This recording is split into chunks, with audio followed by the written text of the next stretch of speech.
काटी कितनी थी रातें नहीं सोया मैं तुझको कितना बुलाया फिर रोया.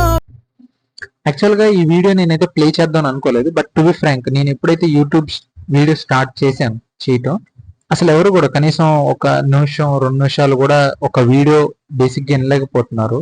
అండ్ మా ఫ్రెండ్స్ కి అండ్ అలాగే నాకు కొంతమంది ఇన్స్టాగ్రామ్ లో అట్లా కొంతమంది మెసేజెస్ కానీ అలాంటి తెలిసిన వాళ్ళు, మాక్సిమం తెలిసిన వాళ్ళే, అది ఇట్లా నువ్వు చేస్తున్నావు కానీ ఎవరికి ఎక్కదు, ఎందుకంటే ఇప్పుడు మొత్తం అందరిది యొక్క మైండ్ మారిపోయింది.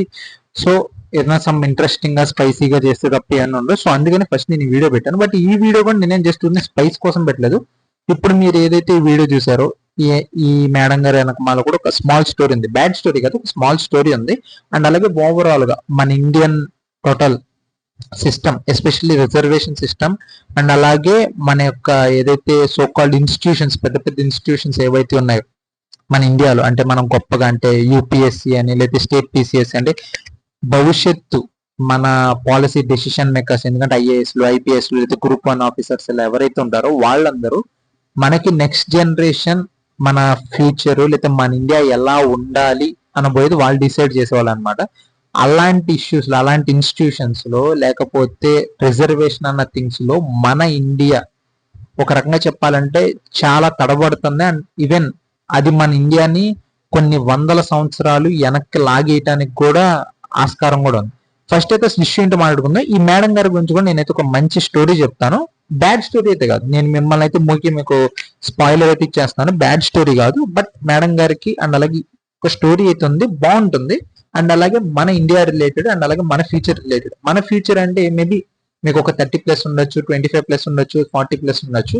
బట్ మీ పిల్లలు, కొడుకులు, మన వాళ్ళు ఇలా ఎవరొకరు ఉంటారు కదా, వాళ్ళందరికీ కన్ఫామ్ గా యూజ్ అయ్యే వీడియో అండ్ లేకపోతే వాళ్ళు ఎఫెక్ట్ అయ్యే వీడియో. కాబట్టి దయచేసి ఒక 15-20 మినిట్స్ లేకపోతే ఒక 10-15 మినిట్స్ లోపు వీడియో చేయడానికి ట్రై చేస్తాను. పూర్తిగా చూడండి. అండ్ మీకు, ఎందుకంటే జనరల్ పీపుల్ సపోర్ట్ లేకుండా ఇట్లాంటి ఏవి మారవు, లేకపోతే మార్పు రాదు. So coming to the point ఏంటంటే, మనందరికీ తెలుసు UPSC, union public service commission, ఏదైతే మనకి ఐఏఎస్లు ఐపీఎస్లు ఐఆర్ఎస్లు ఐఎఫ్ఎస్లు ఇలాంటి పెద్ద పెద్ద, అంటే మన కంట్రీని ఇండైరెక్ట్ గా నడిపించే ఎవరైతే ఒక వ్యవస్థ ఉంటుందో ఆ వ్యవస్థలో ఎవరు రావాలి, ఎవరు ఐఏఎస్ అవ్వాలి, ఎవరు ఐపీఎస్ అవ్వాలి అని చెప్పని ఒక పెద్ద ఎగ్జామ్ పెట్టి రిక్రూట్మెంట్ చేసుకునే సంస్థ యూపీఎస్సీ. ఆఖరికి ప్రైమ్ మినిస్టర్ వీళ్ళకు కూడా వెనకమాలు ఉంటారు. జాయింట్ సెక్రటరీలు అని, ప్రిన్సిపల్ సెక్రటరీస్ అని, లేకపోతే క్యాబినెట్ సెక్రటరీస్ అని ఉంటారు. వీళ్ళందరూ వీళ్ళే యూపీఎస్సీ రాసి వచ్చిన ఐఏఎస్, సీనియర్ ఐఏఎస్, సీనియర్ ఐఎఫ్ఎస్లు ఐపీఎస్లు వీళ్ళే. అండ్ ఆఖరికి సర్దార్ వల్లభాయ్ పటేల్ గారు యూపీఎస్సీని అండ్ అలాగే ఐఏఎస్ సిస్టమ్ ఏదైతే ఉందో దాన్ని ఉద్దేశించి ఒక మాట అంటారు, స్టీల్ ఫ్రేమ్ ఆఫ్ ఇండియా అని. అంటే ఇండియా మొత్తం ఒక మన బాడీకి ఎలా అయితే లోపల స్కెల్టన్ ఎలా అయితే ఉంటుందో, ఇండియాకి ఇంత స్ట్రాంగ్ గానో లేదా ముందుకు వెళ్ళాలంటే ఐఏఎస్లు లేదా యూపీఎస్సీ లేదా సివిల్ సర్వీసెస్ ఎగ్జామినేషన్స్ లేదా ఆఫీసర్స్ ఎవరైతే ఉన్నారో అది ఒక రకంగా స్టీల్ ఫ్రేమ్, అంటే ఇండియాను ఒక రకంగా గట్టిగా లేకపోతే చాలా స్టిఫ్ గా నిలబడేటట్టు చేసే వ్యవస్థ అని చెప్పని ఆయన చాలా పెద్ద, అంటే చాలా పెద్ద పీట వేశారు అన్నమాట. బట్ అలాంటి యూపీఎస్సీ రీసెంట్ గా నన్ను గనక అడిగితే గత 4-5 సంవత్సరాల నుంచి ఏదో ఒక రకమైన ఇష్యూ, అది మేబీ పేపర్ కి రిలేటెడ్ అవ్వచ్చు, లేకపోతే ఎగ్జామినేషన్ పేపర్ గురించి అవ్వచ్చు, రిజల్ట్ గురించి అవ్వచ్చు, లేకపోతే రీసెంట్ గా అయితే అప్లికేషన్ ఫారం గురించి. ఆఖరికి ఒకవేళ ఎవరైనా సరే మీ పరిధిలో ఎవడైనా యూపీఎస్సీ గనక ప్రిపేర్ అయ్యేవాడు గనక ఉంటే వాడిని ఒకసారి అడగండి, మొత్తం యూపీఎస్సీలో ఎలా జరుగుతుంది, ఏంటి ఇష్యూస్ ఏంటని ఒకసారి అడగండి, మీకు తెలుస్తుంది. బట్ రీసెంట్ గా ఇష్యూ ఏంటంటే, మనందరికీ తెలుసు ఇది 2024 లో ఒక యూపీఎస్సీ ఎగ్జామ్ జరిగింది, అంటే ఐఏఎస్ ఐపీఎస్ ఎగ్జామ్ జరిగింది, సివిల్ సర్వీసెస్ ఎగ్జామ్. అండ్ ఈ ఇయర్ 2025 లో కూడా ఒక ఎగ్జామ్ జరగబోతుంది, ఇంకోటి 2-3 days లో అనుకుంటే, ప్రిలిమ్స్ ఎగ్జామినేషన్. 2024లో రాసిన దాని రిజల్ట్ ఆల్రెడీ ఇచ్చేసారు. ఎవరెవరు ఐఏఎస్లు అయ్యారు, ఎవరెవరు ఐపీఎస్లు అయ్యారు, ఎవరికి ఏ ర్యాంక్ వచ్చిందో, ఒకరికి ఫస్ట్ ర్యాంక్ వచ్చిందో, ఒకటి ఇలా అన్ని అయిపోయింది. ఇప్పుడు మన వాళ్ళు కీ వదిలేరు. 2024 రాసిన ఎగ్జామ్ది ఇప్పుడు కీ వదిలేరు అనమాట. ఇది ఇంకొక 2-3 రోజుల్లో 25 ప్రిలిమ్స్ ఉన్నా కూడా ఇప్పుడు వదిలేరు. యూపీఎస్సీ ఇందాక చెప్పాను కదా, మన దేశంలో ఐఏఎస్ని ఐపీఎస్ని సెలెక్ట్ చేసి one of the most crucial and అలాగే ఇంపార్టెంట్ క్రెడిబుల్ ఆర్గనైజేషన్ కి 1 year పట్టింది కీ వదలటానికి. అండ్ ఈ కీలో కూడా మీరు కనుక చూస్తే చూడండి, యూపీఎస్సీ మళ్ళీ చెప్తున్నాను, ఇదే మీలాగా నాలాగా మనం ఇంట్లో రాసుకునే ఇది కాదు. యూపీఎస్సి చెప్తున్న ఐఏఎస్లు మీరు కావాలంటే ఇవ్వనని కనుకోండి, గవర్నమెంట్ సెక్టర్లో అయితే కనుక ఐఏఎస్లకి ఎంత పవర్ ఉంటుంది, లేకపోతే ఎంత వాళ్ళకి భయపడతారు, లేకపోతే వాళ్ళ చేతిలో ఎంత అడ్మినిస్ట్రేషన్ ఉంటుందో ఒకసారి ఆలోచించండి, అడగండి, తెలుసుకోండి. అలాంటి ఒక యూపీఎస్సి ఇవ్వండి సంవత్సరం తర్వాత కీ ఇచ్చింది, అది కూడా రిజల్ట్ అయిపోయి మొత్తం ఎవరెవరికి ఏమేమి వచ్చినాయని డిసైడ్ అయిపోయి అందరికి ర్యాంకింగ్లు వచ్చేసిన తర్వాత ఇప్పుడు కీ రిలీజ్ చేశారు. అది ఫస్ట్ టాపిక్. అంటే సంవత్సరం పాటు మరి యూపీఎస్సీ ఏం చేసిందో ఎవరికి తెలియదు, అడిగేవాడు ఎవరు లేడు, అడిగినా పట్టించుకునేవాడు ఎవరు లేడు. ఇందులో 100 క్వశ్చన్లకు ఒక పేపర్ ఉంటే జిఎస్ పేపర్ 1 97 క్వశ్చన్స్ మాత్రం వాళ్ళు పరిగణలోకి తీసుకున్నారు. 3 క్వశ్చన్స్ అసలు యూపీఎస్సీకి కూడా ఆన్సర్ తెలియదంట. ఒక ఆన్సర్ తెలియని 3 క్వశ్చన్లు అంటే మీకు అనిపించవచ్చు 100లో 3 అంటే ఏదో 3% లేకపోతే ఏముందిలే 97 తీసుకున్నారు కానీ, బట్ మీరు ఒక యూపీఎస్సీ ఆస్పిరెంట్ ప్లేస్ లో ఉండి ఆలోచించండి. ఆ 3 క్వశ్చన్స్ కోసం అంటే ఎవడు అనుకోడు కదా తప్పిస్తారు, లేకపోతే ఈ క్వశ్చన్స్ ని రేపు పొద్దున్న వాల్యుయేషన్ చేసేటప్పుడు పరిగణలోకి తీసుకోరు అని చెప్పని ఎవరికి తెలియదు కదా. సో ఆ 3 క్వశ్చన్ల మీద ఒక్కొక్కరు ఒక 5 నిమిషాలు 10 నిమిషాలు పావు గంట కొంతమంది ఆలోచించుంటారు కదా. అంటే వాడి టైంలో ఒక 10 నిమిషాలు పావు గంట 20 నిమిషాలు ఈ 3 క్వశ్చన్లు అటెంప్ట్ చేయడానికి మాక్సిమం మెంబర్స్ 10 లక్షల మంది అప్లై చేస్తున్నారు యూపీఎస్సీకి ప్రతి సంవత్సరం సుమారు. అందులో 6-7 లక్షల మంది అటెండ్ అవుతున్నారు. అందులో కనీసం 1,00,000 మంది అయినా సరే ఈ 3 క్వశ్చన్లు అటెంప్ట్ చేయడానికి కనీసం వాళ్ళకుండే ఆ లిమిటెడ్ టైంలో ఆ గంటన్నర 2 గంటల టైంలో ఒక పావు గంట 10 నిమిషాలు 20 నిమిషాలు ఈ 3 క్వశ్చన్లకి ఇచ్చుంటారు కదా, లేదా 10 నిమిషాలు ఇచ్చుంటారు కదా. ఈ క్వశ్చన్స్ మీరు నిజంగా లేకపోయి అంటే మీరు ఎంత వరస్ట్ ఇచ్చారంటే చూడండి, ఆ టైం వేస్ట్ అనమాట. సరే అది పక్కన పెడితే ఒకసారి మీరు చూడండి యూపీఎస్సీ నేను మళ్ళీ ఒకసారి ఇది వాడదంటే మీకు ఇంటెన్సిటీ అర్థం కావాలి. అంత పెద్ద ఆర్గనైజేషన్ కనీసం ప్రింటెడ్ అంటే ప్రాపర్ ప్రింటెడ్ కూడా ఇవ్వలేకపోతున్నారు. 3 దిద్దటం, మళ్ళీ ప్రింట్ తీసిన దిద్దటం, 97 దిద్దటం, ఇక్కడ ఒక ఆన్సర్ ని దిద్దటం. అంటే మేబీ నేనే తప్పు లేకపోతే బయటకు వచ్చిన తర్వాత మార్చారని నేను అంటలా, ఓకే తప్పు జరుగుండొచ్చు, అందరితో జరుగుద్ది కాదంట్లా. బట్ ఇంకొకసారి ప్రింట్ తీసి అఫీషియల్ గా కొంచెం నీట్ గా ఇచ్చే అంత టైము అంత రిసోర్సెస్ మరి యూపీఎస్సీ దగ్గర లేవా? అది రెండో క్వశ్చన్ అనమాట. అక్కడికి అయిపోయింది కదా, 3 క్వశ్చన్స్ డ్రాప్ చేశారు, 97 క్వశ్చన్స్ ఇచ్చారు, ఇది అయిపోయింది. అండ్ మీరు కనుక ఇక్కడ చూస్తే మీకు ఒక క్వశ్చన్ చూపిస్తాను, ఇక్కడ 85 చూడండి ఒకసారి. నేను మీకు ఒక ఎగ్జాంపుల్ చెప్తాను, ఎట్లా అంటే ఒక 2-3 తగిలిని, బట్ నేను వాటన్నిటి గురించి ఇప్పుడు మాట్లాడదలుచుకోవాలి. ఇక్కడ 85 ఆన్సర్ ఏమని ఉంది, సి కదా, 85 ఆన్సర్ సి అని ఉంది. ఇప్పుడు నేను మీకు ఆ క్వశ్చన్ చూపిస్తాను. మీలో ఎవరైనా సరే ఎప్పుడైనా సరే ఏదో ఒక ఎగ్జామ్ కనుక ప్రిపేర్ అయ్యండి, లేదా ప్రిపేర్ అయిన వాళ్ళని అడగండి, లేకపోతే గూగుల్ చేయండి. మీకు ఇప్పుడు ఆ క్వశ్చన్ కూడా చూపిస్తాను. మీకు అంటే బేసిక్ గూగుల్ చేసినా కూడా ఆన్సర్ తెలిసిపోద్ది. ఇవ్వండి 85th క్వశ్చన్. ఆ క్వశ్చన్ ఏంటంటే కింద ఇచ్చిన 2 స్టేట్మెంట్స్ లో ఏది కరెక్ట్ ఏది రాంగ్ అని చెప్పటం. ఫస్ట్ స్టేట్మెంట్ ఏంటి, the union finance minister on behalf of the prime minister lays the annual financial statement before the both the houses of the parliament. అంటే యూనియన్ ఫైనాన్స్ మినిస్టర్ ఎవరైతే ఉంటారో prime minister తరపున లేదా prime minister కి బదులుగా annual financial statement అంటే budget అనమాట. మనం జనరల్ గా బడ్జెట్ అనిపిస్తాం, బట్ యాక్చువల్ గా మన కాన్స్టిట్యూషన్ పదం వాడేది యాన్యువల్ ఫైనాన్షియల్ స్టేట్మెంట్ అనమాట. అది హౌస్ లో ప్రవేశపెడతారు. ఏంటి, ప్రైమ్ మినిస్టర్ తరపున యూనియన్ ఫైనాన్స్ మినిస్టర్ బడ్జెట్ ప్రవేశపెడతారు. ఇది నేను పెద్దగా లేదు, నేను అసలు యూపీఎస్సీకి ప్రిపేర్ అవ్వట్లేదు నాకు, బట్ ఇది రాంగ్. కానీ బేసిక్ పాలిటీ చదువుకున్నా నేను చెప్పగలను, ఇది రాంగ్. ప్రెసిడెంట్, ప్రైమ్ మినిస్టర్ ఎక్కడ హెడ్ ఆఫ్ ది స్టేట్ కాదు, ప్రెసిడెంట్ కు బదులుగా లేదా ప్రెసిడెంట్ పేరు మీద యూనియన్ ఫైనాన్స్ మినిస్టర్ మన పార్లమెంట్ లో బడ్జెట్ ప్రవేశపెడతారు. సో ఇది రాంగ్ కదా. నెక్స్ట్ వచ్చేసరికి ఏదైతే union level no demand for grant can be made and except on the recommendation of president, ఇది కరెక్ట్ అనమాట. So whatever it may be, ఒక స్టేట్మెంట్ కరెక్ట్, ఒక స్టేట్మెంట్ రాంగ్. ఆన్సర్ ఏమవ్వాలి, only 2 అవ్వాలి. అంటే కింద ఏమన్నాడు, విచ్ స్టేట్మెంట్ ఈస్ కరెక్ట్ అన్నాడు. సో ఇది రాంగ్, ఇది రైట్. సో ఓన్లీ 2 అన్నది ఆన్సర్ అవ్వాలి. ఇప్పుడు బి కదా ఆన్సర్, అవునా కదా, బి కదా మన ఆన్సర్. బట్ అక్కడ ఏమన్నాడు, ఏమి ఇచ్చారు, 86 85 సి ఆన్సర్ ఇచ్చారు. అంటే బోత్ 1 and 2 కరెక్ట్ అంట. నేను అదే చెప్తున్నా, బేసిక్ నాలెడ్జ్ ఉన్న వాడికి కూడా, నాలాంటి ఒక బేసిక్ పాలిటీ చదువుకున్న వాడికి కూడా అది తప్పు.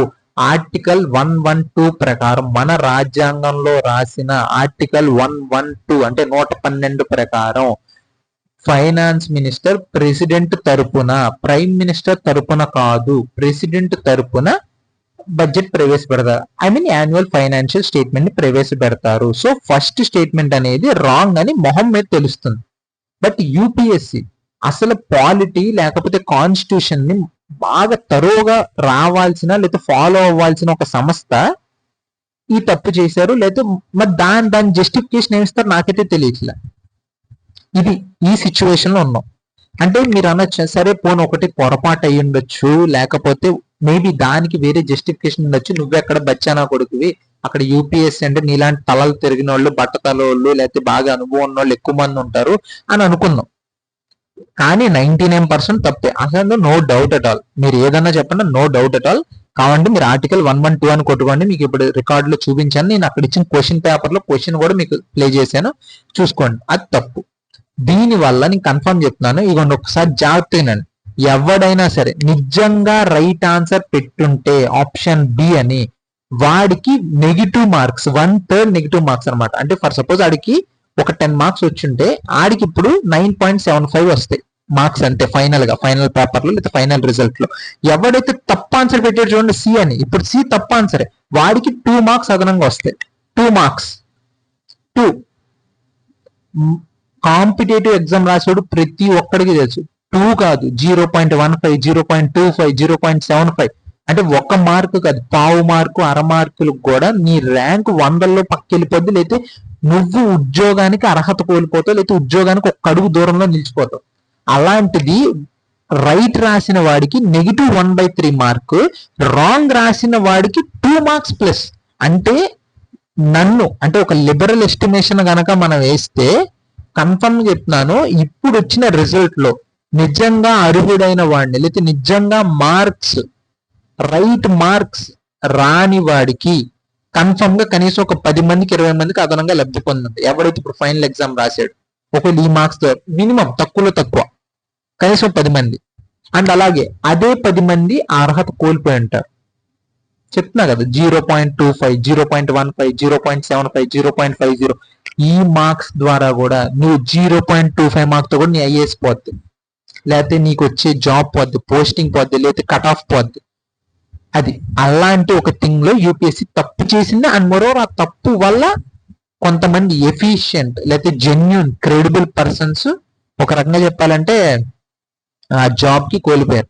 అండ్ ఇది నాట్ జస్ట్ జెన్యున్నెస్, అంటే ఇది కేవలం అంటే తప్పిచ్చారు సరే పోనీ ఒక్కసారి మీరు గత 2-3 సంవత్సరాలు ఊరిని గూగుల్ చేసి యూపీఎస్సీ పేపర్ డిఫాల్ట్స్ అని కానీ, లేకపోతే స్కామ్స్ అని కానీ ఇవన్నీ కొట్టండి, మీకు వందలు వస్తాయి. గత 5-6 సంవత్సరాల నుంచి అయితే వందలు. మీరు కనీసం ప్రతి యూపీఎస్సీ ఎగ్జామ్ లో మీరు కనుక చాలా మనసు పెట్టి కనుక చూస్తే ఏదో ఒక కేసు, పెద్ద కేసు ఒకటి ఉంటుంది, చిన్న చిన్న చోటా మోటా కేసులు 4-5 ఉంటాయి, లేదా ఇట్లాంటి తప్పులు మీరు నెతకాలే కానీ ఇంకా చాలా ఉంటాయి. అలా ఇలాంటి ఒక ఆర్గనైజేషన్ మన దేశాన్ని నడిపించే యూపీఎస్సీలు లేకపోతే ఐఏఎస్ని, ఐపీఎస్ని, పాలసీ మేకర్లను డిసైడ్ చేస్తారు. బట్ దీని మీద యూపీఎస్సీ ఇంతవరకు ఇది అయ్యి ఈ కీ బయటకు వచ్చి ఇది second day, if I'm not wrong ఈ సెకండ్ డే, ఇప్పటి వరకు అఫీషియల్ క్లారిఫికేషన్ రాలేదు. నాకు తెలిసినంత వరకు నేను రికార్డ్ చేస్తున్న ఈ వీడియో రికార్డ్ చేసేంత వరకు ఏంటి, ఒక్క జెన్యూన్ ఆస్పిరెంట్ 1/3 మార్క్స్ కోల్పోయాడు, రాంగ్ మార్క్ పెట్టిన వాడు 2 మార్కులు రావడం వల్ల ఎక్కడికో ముందుకెళ్ళిపోయాడు ర్యాంకింగ్ లో కానీ, పోస్టింగ్ లో కానీ, లేకపోతే ఫైనల్ రిజల్ట్ లో కానీ. అలాంటి ఒక పర్సన్ రేపొద్దున ఒకవేళ ఐఏఎస్ అయినా, ఐపీఎస్ అయినా, ఐఎఫ్ఎస్ అయినా, ఐఆర్ఎస్ అయినా ఆడేం పని చేస్తాడు, లేకపోతే వాడి యొక్క క్రెడిబిలిటీ ఏంటి, లేకపోతే వాడి యొక్క శాంటిటీ ఏంటి నాకైతే అర్థం కావట్లా. అండ్ ఇవన్నీ పక్కన పెడితే ఇవన్నీ ఇంకా ఇది ఒక బేసిక్ ఇది అనమాట. మీకు గనక మీకు ఒక కేసు చూపెడితే, ఇప్పుడు మీకు నేను ఒక నాట్ జస్ట్ యూపీఎస్సీ వేరే ఆటల్లో కూడా నేను కొన్ని మీకు కేసులు చూపెడతాను నేను. అంటే యూపీఎస్సీ కానీ లేకపోతే సమ్ అదర్ స్టేట్ టీసీఎస్ లో జరుగుతున్న లేకపోతే జరిగిన ఏదైతే ఇష్యూస్ ఉన్నాయి, అంటే నేను ఇవన్నీ జస్ట్ ఊరికనే వీడియో కోసమో లేకపోతే ఇప్పుడు జరిగింది కాబట్టి అని పెట్టట్లా. దీని వల్ల ఎవడైతే అనర్హుడు ఉంటాడో ఇవన్నీ ఉంటాయి కదా, వాడు అంగలు వెక్కటం వల్ల కన్ఫర్మ్ గా పనులు జరగవు, లేకపోతే దేశానికి మంచి జరగదు, ప్రపంచానికి మంచి జరగదు, ముఖ్యంగా మన ఇండియా ముందుకెళ్దాం. అది నా ఉద్దేశం చెప్పండి. ఇది రాజస్థాన్ యొక్క వన్ ఆఫ్ ద పబ్లిక్, ఇప్పుడు మనకి ఏపీపీఎస్సీ, టీఎస్పీఎస్సీ ఎలా అయితే ఉంటాయో స్టేట్, ప్రతి స్టేట్ కూడా ఒక బోర్డు ఉంటుంది కదా, ఇది రాజస్థాన్ యూపీఎస్సీ పేపర్ అనమాట. ఇది ఏంటి అని చెప్పే బదులు మీకు నేను ఇంకొకటి ప్లే చేస్తాను. ఇది మార్క్ షీట్ అనమాట, మనకి ఇస్తారు కదా వెనక్కి మనం రాసింది. ఇవన్నీ మొత్తం ఖాళీ అనమాట, మొత్తం ఖాళీ. అంటే ఆ పర్టికులర్ ఆన్సర్ కి ఆ ఎవరైతే అక్కడ రాసిన ఈ పర్సన్, హాల్ టికెట్ పర్సన్ ఎవరైతే ఉన్నారో మొత్తం ఖాళీ పేపర్ ఇచ్చింది. బట్ ఈ క్వశ్చన్ కి కూడా మార్క్స్ వేశారు తెలుసా, అరౌండ్ ఒక 15 మార్క్స్ 18 మార్క్స్ ఏదో వేశారు మొత్తానికి. ఇది రాజస్థాన్ పబ్లిక్ సర్వీస్ మార్క్స్ కూడా వేసేసారు. ఖాళీగా వదిలేసిన పేపర్ లో కూడా మార్క్స్ వేసే సిచ్యువేషన్ ఉన్నారు. ఇది రాజస్థాన్ టీఎస్సీ ఎగ్జామ్ అనమాట. అండ్ ఇందాక మీకు చెప్పినట్టు యూపీఎస్సీలో నాట్ జస్ట్ అంటే ఈ కీ వాల్యుయేషన్ ఇష్యూస్ కానీ ఇవన్నీ కాకుండా పూజా కేట్కర్ అని చెప్పనే ఈ యాస్పిరెంట్స్ బాగా తెలుసు. ఆఖరికి ఆవిడ యాక్చువల్ జెన్యున్ గా ఆవిడ ఓసీ అనమాట. అంటే నేను ఇక్కడ ఓసీ బీసీ అని కాదు, జస్ట్ చెప్తున్నాను నేను అసలు. అంటే మన యూపీఎస్సీ కానీ లేకపోతే మన యొక్క ఏవైతే ఇన్స్టిట్యూషన్స్ ఏవైతే ఉన్నాయో అవన్నీ ఎంత బిగ్ గా ఫెయిల్ అయినాయి అని చెప్పడమే నా ఉద్దేశం. ఇక్కడ OC BC SC ST issue కాదు ఇక్కడ. ఈవిడ పూజా కేట్కర్ అనమాట. ఈవిడ ఓసీ అని చెప్పానని ఇప్పటిదాకా అంటే యాజ్ ఆఫ్ నౌ ఇంకా ఈవిడ మీద జరుగుతుంది, ఇన్వెస్టిగేషన్ జరుగుతుంది. సో అందుకని నేను ఫైనల్ గా ఏం చెప్పలేను. కానీ ఈవిడ ఓబీసీ సర్టిఫికెట్ ఫేక్ గా తెచ్చుకుంది. అండ్ మోర్ ఓవర్ ఓబీసీతో కూడా పని అవ్వట్లేదు అని చెప్పానని డిజేబుల్ అంటే నేను అనకూడదు కానీ నేను ఫిజికల్లీ ఛాలెంజ్డ్ పర్సన్ అని చెప్పాను ఒక ఇది తెచ్చుకొని ఇవి 2022లో యూపీఎస్సీ క్లియర్ చేసేసింది. ఐఏఎస్ అయిపోయింది, అన్ని అయిపోయింది. అది మొన్న బయటకు వచ్చింది. నేనేం చేయలేదని చెప్పాను అంటుంది. బట్ మొహమ్మద్ తెలుస్తుంది కదా, ఇంకెవడేం చేయలేడుగా. సో ఇది చేశారు. ఆవిడ మీద ఇన్వెస్టిగేషన్ జరుగుతుంది. ఆవిడ మీద ఇన్వెస్టిగేషన్ జరుగుతుంది ఇప్పటికి అరౌండ్ ఒక 1.5 year అవుతుంది ఇఫ్ ఐఎమ్ నాట్ రాంగ్. సుప్రీంకోర్టులో కేసు వెళ్ళింది, ఇదంతా అయిపోయింది. బెయిల్ పిటిషన్ పెట్టుకుంది అమ్మగారు పూజా కేట్కర్. ఈవిడ దివ్య సుముఖాన్ని ఒకసారి చూడండి. ఎందుకంటే నేను ఈ మాట నేను ఇంత ఎటకారంగా ఎందుకు అంటున్నానంటే ఇప్పుడు ఒక జెన్యున్ పర్సన్ ఉండుండొచ్చు ఆ 2022 బ్యాచ్ లో. ఓబీసీ ఈవిడ క్లెయిమ్ చేసి ఉండొచ్చు, లేదా పీడబ్ల్యూడీ ఈవిడ క్లెయిమ్ చేసి ఉండొచ్చు. కానీ జెన్యున్ ఆస్పిరెంట్ ఈవిడ వల్ల వెనక్కి వెళ్ళిపోయి ఉండొచ్చు, లేదా జాబ్ నుంచి, లేకపోతే ఐఏఎస్ రాకుండా ఐఆర్ఎస్ ఐఎఫ్ఎస్ లేదా ఇంకైనా సమాధానం అకౌంట్ సెక్షన్ లోకి వెళ్లాల్సి రావచ్చు. ఒక జెన్యున్ బ్రైట్ మైండ్ మన దేశానికి సర్వ్ చేసే ఆపర్చునిటీ కోల్పోయాడు. అలాంటి తప్పు అది కూడా తెలిసి చేస్తే సుప్రీంకోర్టులో బెయిల్ పిటిషన్ పెడితే బెయిల్ ఇచ్చేసింది సుప్రీంకోర్టు. ఏమంటుంది మళ్ళీ ఈవిడేం హత్యలు మానభంగాలు చేయలేదు కదా, ఈవిడ బెయిల్ ఇవ్వకుండా ఉంటాను కానీ అంటున్నారు. బట్ ఇదే థింగ్ ఒక నార్మల్ పర్సన్ ఏదైనా దొంగతనం చేశాడు ఆయన వదిలేస్తారా, బెయిల్ ఇస్తారా? లేదా ఇంకైనా సంబంధం చైన్ స్నాచింగ్ అట్లాంటివి చేస్తాడు, ఇచ్చేస్తారా? అదే అంటున్నా, పెద్దోళ్ళకి సాగుతుంది, లేదా ఒక పర్టికులర్ ఒక ఆర్గనైజ్డ్ ఇదిలా జరుగుతున్నాయి ఇవన్నీ. అదే నాకు అర్థం కావట్లా. పెద్ద పెద్ద యూపీఎస్సీ లెవెల్లో తెలిసి మోసం చేస్తే ఆవిడ మర్డర్ చేయలేదుగా, మానభంగం చేయలేదుగా, లేదా ఎవరిని చంపలేదుగా, లేదా ఆవిడ వల్ల ఎవరు చచ్చిపోలేదుగా అని చెప్పని సిల్లి థింగ్స్ చెప్తున్నారు. బెయిల్ ఇచ్చేసారు ఆవిడ. ఇంకొక ఆవిడ వచ్చేసరికి మధ్యప్రదేశ్ కి సంబంధించి అన్నమాట, ప్రియాంక కాదం అని చెప్పని. ఈవిడ డిప్యూటీ కలెక్టర్ అనుకుంటా ఆవిడ పోస్ట్. ఈవిడ అంతే ఫిజికల్లీ హ్యాండిక్యాప్డ్ అని చెప్పానని సెలెక్ట్ అయింది. తీరా చూస్తే మన ఆంటీ గారు పెద్ద డాన్సర్ అనమాట. ఒక పార్టీకి వెళ్ళి మంచిగా డాన్స్ చేస్తున్నారు. కానీ నాకు కాళ్ళు ఇరిగిపోయింది, ఏళ్ళు ఇరిగిపోయింది, కాళ్ళు నడవలేకపోతాను, ఫిజికల్లీ హ్యాండిక్యాప్డ్ కోటాలో డిప్యూటీ కలెక్టర్ అయింది. వాట్స్ హ్యాపెనింగ్ అంటే ఇది ఒకటే కాదు, ఇంకా మళ్ళీ మీరు ఇంకోటి ఏదన్నా కేరళ అని, లేదా తెలంగాణ అని, లేదా ఆంధ్ర అని, లేదా మధ్యప్రదేశ్ అని, ఇంకా పేపర్ లీకులు కానీ, ఓఎంఆర్ షీట్ ఇష్యూస్ కానీ ఇంకా చాలా చూస్తూనే ఉంటారు. సో మనం ఎక్కడికి వెళ్తాం అంటే ఇష్యూ ఏంటి? మన దేశాన్ని రాష్ట్రాన్ని నడిపించే పెద్ద పెద్ద ఆఫీసర్స్ లేదా వాళ్ళు చేసే రిక్రూట్మెంట్ లో లేకపోతే వాళ్ళు వచ్చే వేలోనే ఎన్ని తప్పులు, ఎన్ని అన్యాయాలు, ఎన్ని జరుగుతుంటే, లేకపోతే ఒక యూపీఎస్సీ లాంటి పెద్ద సంస్థ కనీసం ఒక కీ అది సంవత్సరం తర్వాత ఇచ్చి ఆ సంవత్సరం తర్వాత కూడా తప్పులు ఇస్తుంటే దానివల్ల అనర్హుడు అందరం ఎక్కుతున్నాడు, అర్హుడు కిందకి వెళ్ళిపోవాల్సి వస్తుందని అంటే ఇంకా అంటే ఇండియా ఇంకెక్కడ ముందుకెళ్తుంది నాకైతే అర్థం కావట్లా. అండ్ యాజ్ యూజువల్ ఇందాక మీకు వీడియో చూపించాను కదా, మళ్ళీ ప్లే చేస్తాను. ఎందుకంటే నేను చెప్పాను కదా కొంచెం మన వాళ్ళందరికీ అది చెప్తున్నా, కంటెంట్ నాది బాగా గొప్ప కంటెంట్ అని నేను చెప్పను. బట్ బేసిక్ లెవెల్ కంటెంట్ నాది, లేకపోతే ఒక మీడియం లెవెల్ కంటెంట్. అంటే మీకు కన్ఫర్మ్ ఇన్ఫర్మేషన్ వస్తుంది, ఒక న్యూ పర్స్పెక్టివ్ అయితే కన్ఫర్మ్ వస్తుంది, అందులో అయితే no doubt at. But subscribe చేసుకోండిరా, చూడండిరా అంటే ఎవడో చూడు. సో అందుకని చెప్పాను. నేను కూడా యాక్చువల్గా ఫస్ట్ లో ప్లే చేసి అయిపోదాం అనుకున్నాను. బట్ మా ఫ్రెండ్స్ ఎప్పుడైతే చెప్పారో లేదురా ఇవన్నీ కాదు, ఇంకా సమ్ మదర్ పెడితేనే వాళ్ళు చూస్తారు, లేదా అట్లాంటివి అయితేనే బాగా అట్రాక్ట్ అవుతున్నారు అనేసరికి నేను 2 సార్లు కూడా ప్లే చేస్తాను. సరే ఎంత కాదనుకో, నేను యూట్యూబ్ రన్ చేస్తాను కాబట్టి నా వ్యూవర్స్ యొక్క ఇదే కదా నాకు కావాల్సింది. ఈవిడ గురించి కూడా చెప్తా. ఈవిడ ఇప్పుడు మీకు చెప్పాను చూడండి, ఈవిడ కూడా యూపీఎస్సీ ఇప్పుడే రీసెంట్ 2024 లో ఈవిడ సెలెక్ట్ అయింది. ఈవిడ ఇప్పుడు ఐఏఎస్ ఆఫీసర్ అనమాట. ఒకసారి మళ్ళీ వీడియో ప్లే చేస్తే వినండి. అంటే మీకు కూడా సెల్ఫ్ సాటిస్ఫాక్షన్ ఉండాలి కదా. काटी कितनी थी रातें नहीं सोया मैं, तुझको कितना बुलाया फिर रो नहीं सोया मैं, तुझको कितना बुलाया फिर रोया मैं. సరే ఎక్కువసేపు వద్దులే కానండి, అసలు యాక్చువల్ మ్యాటర్ లో వద్దు. ఈ మ్యాటర్ వచ్చేసరికి ఈవిడ కూడా యూపీఎస్సీ అనమాట. ఐఏఎస్ అయిపోయింది, మేడం గారు ఐఏఎస్ అయిపోయారు. ఇప్పుడు 2024 బ్యాచ్ అనమాట. జాయిన్ అవుతారు. మేబీ ఇంకొక 1 or 2 years ట్రైనింగ్ అలా ఉంటది. తర్వాత జూనియర్ కలెక్టర్ కింద, ట్రైనింగ్ కలెక్టర్ కింద వస్తారు, అయిపోయింది. బట్ మీరు స్టార్టింగ్ ఈ వీడియో చూసాక ఈవిడ ఏ పరిధిలో అయినా సరే, లేదా ఏ కోణంలో అయినా సరే మీకు ఎలా అనిపించారు ఫస్ట్ థింగ్ చెప్పండి. మీకు కింద కామెంట్ సెక్షన్ లో చెప్పండి మేడం గారు ఎలా ఉన్నారు, మీకు ఎలా అనిపించారు చూడంగానే అనేది ఫస్ట్ చెప్పండి. రెండోది ఆవిడ లైఫ్ స్టైల్, అంటే ఆవిడ తిరుగుతున్న కార్లు అవ్వచ్చు, వేసుకుంటున్న బట్టలు అవ్వచ్చు, వాడుతున్న హ్యాండ్ బ్యాగ్లు అవ్వచ్చు, లేకపోతే వెనకమాలిన బ్యాక్గ్రౌండ్ లో ఉన్న కొన్ని వేరియస్ లొకేషన్స్ అంటే మొనాకో, మాల్దీవ్స్, లేకపోతే ఇంకైనా సమ్ అదర్ పిక్నిక్ ఏరియాస్, ఇట్లాంటివన్నీ చూస్తే ఈవిడ బాగా రిచ్ కదా, రిచ్. బట్ ఈ మేడం గారు OBC that non creamy layer కింద ఇప్పుడు సెలెక్ట్ అయ్యారు.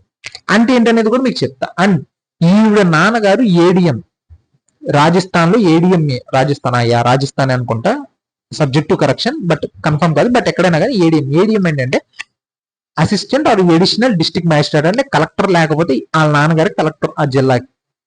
వాళ్ళ నాన్నగారు కలెక్టర్. ఈ లైఫ్ స్టైల్ ఎంత బాగా హంగామాగా, బాగా లావిష్ గా, లగ్జూరియస్ గా ఉంది. ఈవిడ ఓబీసీ నాన్ క్రీమీ లేయర్ కింద ఈవిడ ఆ రిజర్వేషన్ లో యూపీఎస్సీలో ఐఏఎస్ ఆఫీసర్ అయింది.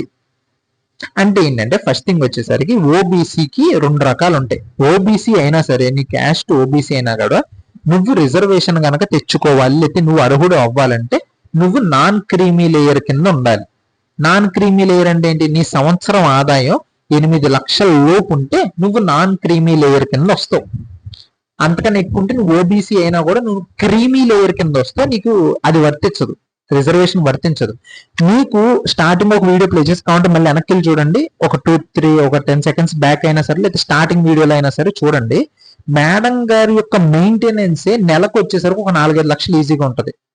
ఆవిడ సంవత్సరానికి ఒక 10 ట్రిప్పులు అన్న కన్ఫర్మ్ చేసి ఉంటారు. సో సంవత్సరానికి 8 లక్షల ఆదాయం వచ్చే వాళ్ళు నాన్ క్రీమీ లేయర్ గనక ఇదైతే ఓబీసీలో, ఈవిడ నెలకి 4-5 లక్షల రూపాయలు మెయింటెనెన్స్ గా, ఆవిడ బ్యాగ్ ఒక 2-3 లక్షలు ఉండొచ్చు, ఆవిడ తిరిగే కారు 1 కోటి రూపాయలు, ఆవిడ చేసుకునే పార్టీలు, ఆవిడ వెళ్ళే పిక్నిక్లు ఈజీగా, అంటే అసలు 8 లక్షలు అయితే కాదు. సో ఈవిడ నాన్ క్రీమీ లేయర్ కిందకైతే రారు. అది ఫస్ట్ థింగ్. బట్ అయినా సరే ఆ కేటగిరీలోనే ఆవిడ వచ్చింది. రెండోది వచ్చేసరికి వీళ్ళ నాన్నగారు ఇందాక చెప్పినట్టు ఏడిఎం, ఎడిషనల్ డిస్ట్రిక్ట్ మ్యాజిస్ట్రేట్ అనమాట. అంటే కలెక్టర్ తర్వాత కలెక్టర్ లాంటి వాళ్ళు. కలెక్టర్ అంటే మనకు తెలిసి ఇప్పుడే చెప్తున్నా చాలా పవర్ఫుల్ పోస్ట్. అలాంటిది ఒక ఎడిషనల్ డిస్ట్రిక్ట్ మ్యాజిస్ట్రేట్ యొక్క కూతురు ఎలాగా ఇదేంటంటే, ఇక్కడ ఒక ట్రిక్ ఉందన్నమాట. ఇక్కడ ఒక ట్రిక్ ఉంది. ఒకవేళ ఎవరైనా సరే 40 ఏళ్ళు లోపు గనక ఏడిఎం అయితే, ఏడిఎం అంటే డైరెక్ట్ ఏడిఎంస్ ఉంటారు, కొంతమంది స్టేట్ సర్వీసెస్ నుంచి. మీకు కొంచెం జాగ్రత్తగా, మీకు కొంచెం క్రిటికల్, అంటే మీకు కూడా తెలియాలి కాబట్టి చెప్తాను. ఇక్కడ 2 ఇష్యూస్ ఉన్నాయి.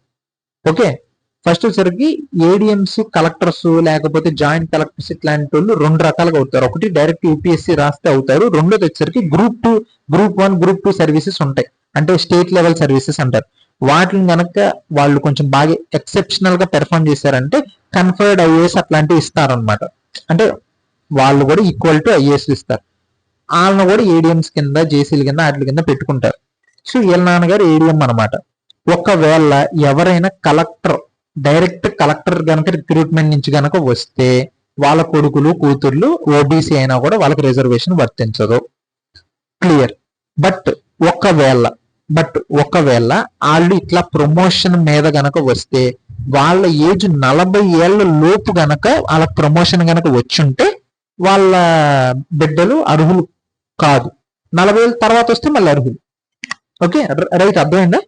మీరు డైరెక్ట్ గా యూపీఎస్సీ ద్వారా కలెక్టర్ గనక అయితే మీ కొడుకులు, కూతుర్లు ఓబీసీ అయినా కూడా రిజర్వేషన్ పనికిరారు.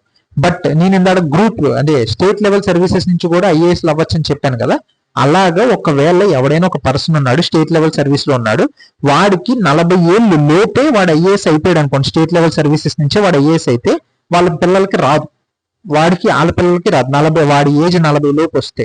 ఒకవేళ 40 తర్వాత వచ్చిన మళ్ళీ అర్హులు అనమాట. సో ఇక్కడ వచ్చేసరికి మళ్ళీ వీళ్ళ నాన్నగారు 40 ఏళ్ళ తర్వాత అయ్యాడా, 40 ఏళ్ళు ముందు అయ్యాడా అనేది ఇంకా మధ్యలోనే ఉంది. ఎవరు దాని మీద అడిగేయలేడు. యాజ్ యూజువల్ కీ తప్పిచ్చినా అడగరు, పీడబ్ల్యూడి క్లెయిమ్స్ పెట్టినా అడగరు, ఓబీసీ ఫేక్ సర్టిఫికెట్లు ఇచ్చినా అడగరు. సో ఈవెన్ కూడా ఏం చేస్తారనేది కూడా నాకైతే తెలియదు. సో ఇట్లాగా ఏదైనా సరే వాట్ ఎవర్ ఇట్ మేబీ, నేను అదే చెప్తున్నా, ప్రతి సంవత్సరం ఎస్పెషల్లీ మన యూపీఎస్సీలో అది తెలుసో తెలియకో, లేకపోతే ఇంకేమైనా సమ్ అదర్ లోపాయకారంగా ఏమైనా జరుగుతున్నాయో నాకైతే డోంట్ నో. నేను దాని మీద కామెంట్ కూడా చేయను, బట్ తప్పులైతే కన్ఫర్మ్ గా జరుగుతున్నాయి, అందులో నో డౌట్ ఎట్ ఆల్. దీనివల్ల నేను అదే చెప్తున్నా, ఈ ఐఏఎస్లు, ఐపీఎస్లు, ఐఎఫ్ఎస్లు లేదా గ్రూప్స్ ఆఫీసర్స్ ఎవరైతే ఉన్నారో, ఎందుకంటే నేను మీకు చూపించా, డిప్యూటీ కలెక్టర్ రేంజ్ ఉన్నప్పుడు పీడబ్ల్యూడీ ఇది పెట్టుకుంటది, లేకపోతే ఏఈ పోస్టుల కోసం, లేకపోతే ఇంకైనా సమ్ అదర్ గ్రూప్ 1 పోస్టుల కోసం, వాటి కోసం తప్పులు జరిగేవి ఉన్నాయి. తెలంగాణలో అవ్వచ్చు, ఆంధ్రాలో అవ్వచ్చు, కేరళలో అవ్వచ్చు, తమిళనాడులో అవ్వచ్చు.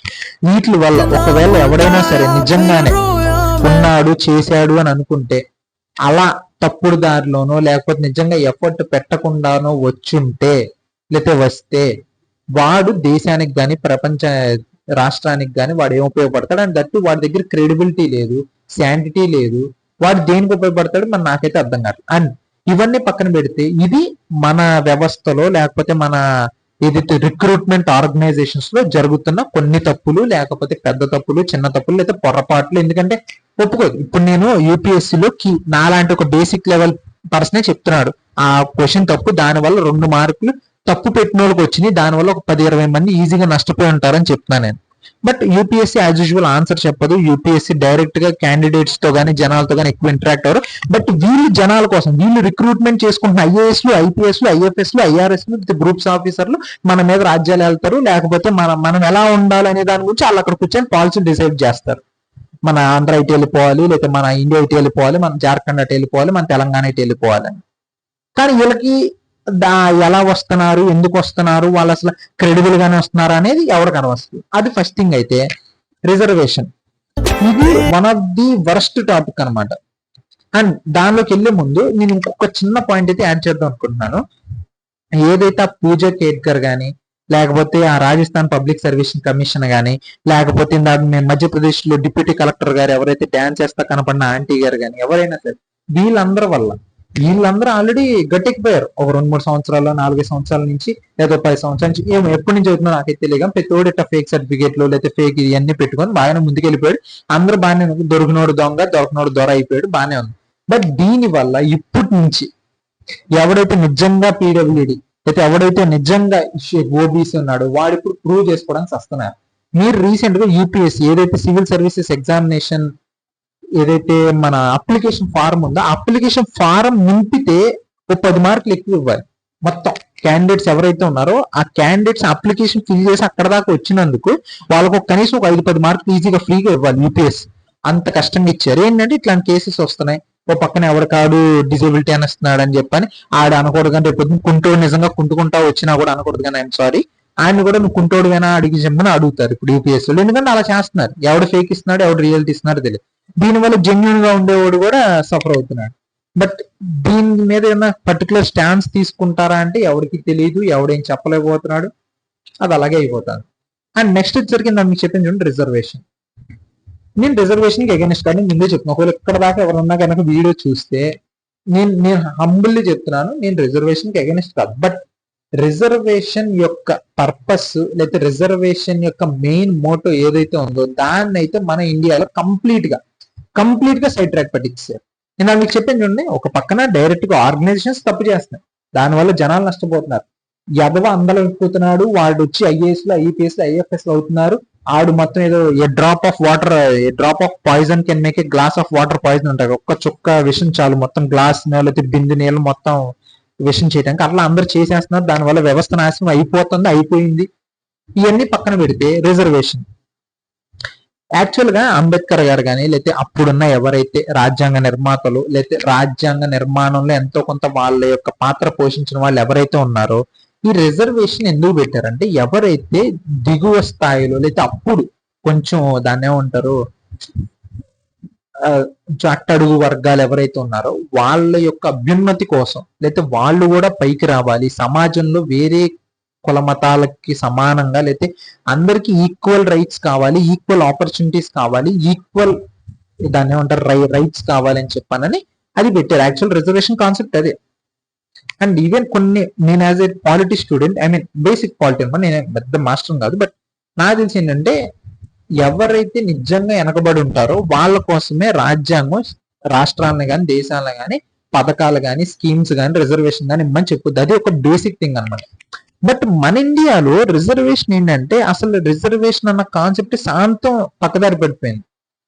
ఎందుకంటే ఫస్ట్ థింగ్ వచ్చేసరికి రిజర్వేషన్ అన్న కాన్సెప్ట్ ఫస్ట్ పొలిటికల్ అయిపోయింది. రెండోది వచ్చేసరికి ఉన్న రిజర్వేషన్ లో కూడా మీరు బాగా గమనించండి, అది ఎస్సీ అవ్వచ్చు, ఎస్టీ అవ్వచ్చు, ఓబీసీ అవ్వచ్చు, లేదా ఈడబ్ల్యూఎస్ అవ్వచ్చు. రీసెంట్ గా ఒక 5-10 years 5 years 7 years back EWS వచ్చింది. అది కూడా కొంతమంది లేదా కొన్ని గ్రూప్స్ లేదా కొన్ని కులాలు మాత్రమే ఆ యొక్క రిజర్వేషన్ యొక్క ఫలాలు అందగలిగి. మొత్తం ఎందుకంటే నేను కన్ఫర్మ్ గా చెప్తాను, దేశం మొత్తం మీద 734 ఎస్టీ కులాలు ఉన్నాయి. ఎన్ని ఎస్సీ కులాల తాలూకా వాళ్ళు లేదా ఎంత పర్సంటేజ్ ఎస్టీ కులాల తాలూకా వాళ్ళు ఐఏఎస్లు అయ్యారు, ఐపీఎస్లు అయ్యారు, లేదా ఐఆర్ఎస్ ఆఫీసర్లు అయ్యారు, లేదా స్టేట్ గ్రూప్ సర్వీసెస్ ఆఫీసర్స్ అయ్యారు, లేదా various mandal division level officers ఎంతమంది అయ్యారు? 734 మంది ఎస్టీ ఎస్టీ జాతులు ఉన్నాయి. అండ్ అలాగే సేమ్ ఎస్సీ కూడా అంతే. అండ్ నేను అనేది 734 మంది జాతులు ఉన్నాయి. ఎస్టీలో వేరియస్ సెక్షన్స్ ఉన్నాయి, 734 కింద ఉన్నారు. ఎన్ని కులాల వాళ్ళు ఉన్నారు ఐఏఎస్ లో? ఎన్ని అంటే ఆ 734లో ఎన్ని రకాల వాళ్ళు ఐఏఎస్లు అయ్యారు, ఎన్ని రకాల వాళ్ళు ఐఏపీఎస్లు అయ్యారు, ఎక్కువ ఏ కమ్యూనిటీ అయ్యారు? ఇట్లా నేను నాట్ జస్ట్ ఎస్టీ, నేను మీకు ఒక జస్ట్ ఉన్న ఒక బేసిక్ కాన్సెప్ట్ కోసం చెప్తున్నా. సేమ్ అలాగే ఎస్సీ, సేమ్ అలాగే ఓబీసీ, సేమ్ అలాగే ఈడబ్ల్యూఎస్. ఒక పర్టికులర్ లేదా ఒక గ్రూప్ ఆఫ్ సెక్షన్స్, ఎస్సీలోనే ఒక గ్రూప్ ఆఫ్ సెక్షన్స్, ఎస్టీలోనే ఒక గ్రూప్ ఆఫ్ సెక్షన్స్, ఓబీసీలోనే ఒక గ్రూప్ ఆఫ్ సెక్షన్స్, వాళ్ళకి మటుకే రిజర్వేషన్. మిగతా వాళ్ళు అట్టడుగున ఉన్నారు, అట్టడుగునాలుగా ఉన్నారు, అట్టడుగులాగానే ఉండారు.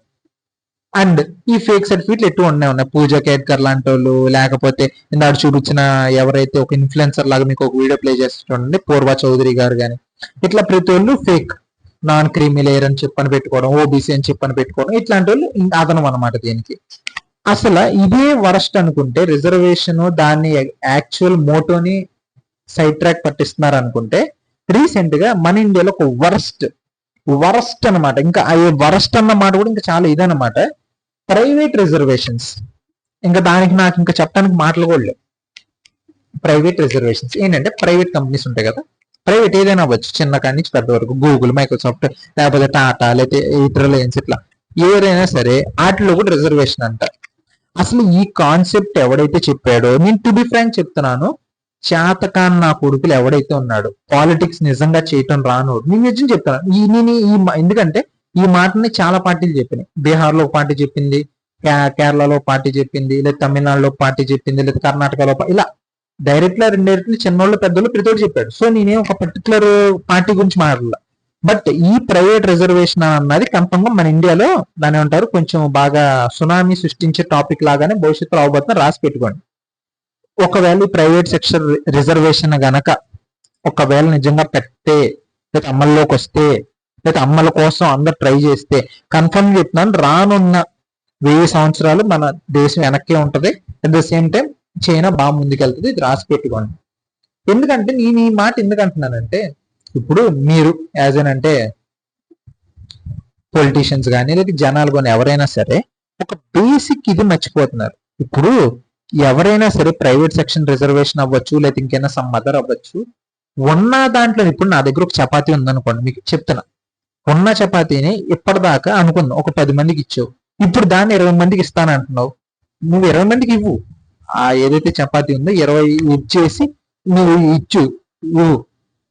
బట్ దానివల్ల ఎవరికి ఉపయోగం ఉండదు కదా, ఎవరికి ఆకలి తీరదు, ఎవరికి ఉపయోగపడదు. బట్ నువ్వేం చేయాలి, ఇంకొక చపాతీని చేయాలి, లేదా ఇంకొక 10 చపాతీలు చేసి మిగతా వాళ్ళకి కూడా పంచాలి. అంటే ఇప్పుడు జాబ్స్ ఉన్న జాబ్స్ ని ప్రైవేట్ సెక్షన్ లో రిజర్వేషన్ పెట్టండి, లేకపోతే ఇంకొకటితో ప్రైవేట్ సెక్షన్ రిజర్వేషన్ పెట్టండి అని చెప్పడం కాదు. కొత్త జాబ్స్ ని క్రియేట్ చేయాలి, అది వాళ్ళకి ఇవ్వాలి, లేకపోతే అది అందరికి ఇవ్వాలి. అంతేగాని నేను రిజర్వేషన్ పెడతాను, నేను ఇది చేస్తానని చెప్పానంటే అది కరెక్ట్ కాదు. నిన్న అనేది అది. బట్ మన పొలిటీషియన్స్ కి లేకపోతే మన జనాలకి ఎన్ని అవసరం చెప్పాను కదా ఇందాకడే, అందరికి వేరే వేరే టైప్ కావాలి, లేకపోతే ఈజీ యాక్సెస్ కావాలి, లేకపోతే జనాలందరినీ ఏదో మేము నష్టపోతున్నాం, లేకపోతే మీకేదో మేము ఏదో గొప్పగా చేసేస్తున్నాము, లేకపోతే ఇంకేమైనా సమ్ మదర్ ఇది అని చెప్పని వాళ్ళు చెప్పుకోవడానికి కావాలి. జనాలు కూడా వెనకమాల అనకూడదు కానీ ఎరుబావులాగా ఇట్లాగా తిరగడానికి కూడా అలవాటు పడిపోయారు. మీరు ఫస్ట్ ఉన్న జాబ్ పూల్ పెంచండి. జాబ్ పూల్ ని పెంచారనుకోండి, ఆటోమేటిక్ గా జనాలకి జాబ్స్ వస్తాయి, వాళ్ళ యొక్క స్టాండర్డ్ ఆఫ్ లివింగ్ పెరుగుతుంది. అంతేకాని ఉన్న జాబ్స్ నే ఇప్పుడుదా 10 ఉన్నాయి, ఆ 10ని ఎవడైనా తీసుకోవచ్చురా అని అనుకున్నాడు అనుకోండి, రేపొద్దున ఆ 10ని పలానోడికి ఇవ్వండి, ఉన్న 10ని ఎంతమంది పంచుతావు, తిప్పింది తిప్పి ఎంతసారి తిప్పుతావు, ఇంకో 10 ఎక్కువ క్రియేట్ చేయి, అప్పుడు 10 మంది కొత్తగా యూజ్ వస్తుంది. అది వదిలేసేసి ఉన్న 10 జాబులమే పడి దాన్ని ఏదో మొక్క ఏదో లాక్కొని పీక్కొని తిన్నట్టు ఎంత ఇదిగా నాకైతే అర్థం కావట్లేదు. అండ్ మోర్ ఓవర్ ఒకవేళ నిజంగా ప్రైవేట్ సెక్షన్ రిజర్వేషన్ కనుక పెడితే రాసి పెట్టుకోండి, ఏ ప్రైవేట్ కంపెనీ కూడా ఇండియాలో పనిచేయడానికి అంత ఇంట్రెస్ట్ చూపించరు, లేకపోతే వాళ్ళ యొక్క అంత ఎఫర్ట్ పెట్టరు. ఎందుకంటే ఇప్పుడు మీరు వచ్చేసి ఒక గూగుల్ అనే కంపెనీ తీసుకుందాం అండి. రేపు పొద్దున్న మీరు గూగుల్ దగ్గరికి వెళ్ళి గూగుల్లో సాఫ్ట్వేర్ ఇంజనీర్లు ఓసీ ఎంతమంది, పీసీ ఎంతమంది, ఎస్టీ ఎంతమంది, ఎస్సీ ఎంతమంది, లేకపోతే నువ్వు ఎస్సీ వాళ్ళని ఎంతమంది పెట్టుకోవాలి, ఓసీ వాళ్ళని ఎంతమంది పెట్టుకోవాలి, బీసీ వాళ్ళని ఎంతమంది పెట్టుకోవాలంటే ఎస్సీలో వాడికి కావాల్సిన ఆర్టిఫిషియల్ ఇంటెలిజెన్స్ ఇంజనీర్ ఉన్నాడో లేదో, బీసీలో వాడికి కావాల్సిన ఆర్టిఫిషియల్ ఇంటెలిజెన్స్ ఇంజనీర్ ఉన్నాడో లేడు. నువ్వు రెస్ట్రిక్షన్స్ పెడితే నీ దగ్గర వచ్చి ఎవడు పని చేస్తాడు, నీ దగ్గర వచ్చి పెట్టుబడి ఎవడు పెడతాడు? నువ్వు మార్కెట్ ఫ్రీ యాక్సెస్ ఇవ్వాలి, అందరికి స్కిల్ ఇవ్వాలి, జాబ్స్ క్రియేషన్ చేయాలి, అప్పుడు అందరికి దాన్ని డివైడ్ చేయాలి. అందుకే నాకు ప్రైవేట్ సెక్షన్ రిజర్వేషన్ ఇవ్వు, లేకపోతే నాకు కోటా పెంచు, లేకపోతే ఇవన్నీ కాకపోతే తప్పుడు దారిలో వెళ్ళి ఉద్యోగాలు సంపాదించు. అది చెప్తున్నా, నేను యాజ్ అన్ ఇండియన్ చాలా ఒక రకంగా ఒక మోటోతో లేకపోతే ఒక మంచి దీంతో అయితే నేనైతే వీడియో పెడుతున్నాను. బట్ ఎక్కడైనా ఒకవేళ ఈ టోటల్ వీడియోలో ఎక్కడైనా 1 or 2 మిస్టేక్స్ కనుక నేను మాట్లాడాను, ఎందుకంటే నేను ఎక్కువ మాట్లాడుతున్నాను కాబట్టి ఎక్కడైనా 1 or 2 పొరపాటు కనుక మాట్లాడి ఉంటే నేను ఏ కమ్యూనిటీకి కానీ, లేకపోతే ఏ వ్యవస్థను కానీ, లేకపోతే ఏ ఆర్గనైజేషన్ కానీ దేన్ని కూడా నేను అపోజ్ కాదు. బట్ ఎలా అయితే జరుగుతుంది, ఒక పక్కన యూపీఎస్సీ సంవత్సరం తర్వాత కీ ఇస్తారు, ఒక యూపీఎస్సీ లాంటి ఆర్గనైజేషన్ కి సంవత్సరం పడుతుంది రిజర్వ్ కీ ఇవ్వటానికి. దట్టు తప్పులు 100 క్వశ్చన్స్ ఇస్తే 3-4 క్వశ్చన్స్ కన్సిడరే చేయరు. అంటే యూపీఎస్సీ లాంటి ఇది కూడా 3 క్వశ్చన్లకు ఆన్సర్ తెలియని సిచ్యువేషన్ లో ఉన్నారు. అండ్ అలాగే PWD claims, various other state PCS exams కి వాటికి చేసే ఇది, ఎవడైతే జెన్యున్ పర్సన్ ఉన్నాడో వాడు నష్టపోతున్నాడు.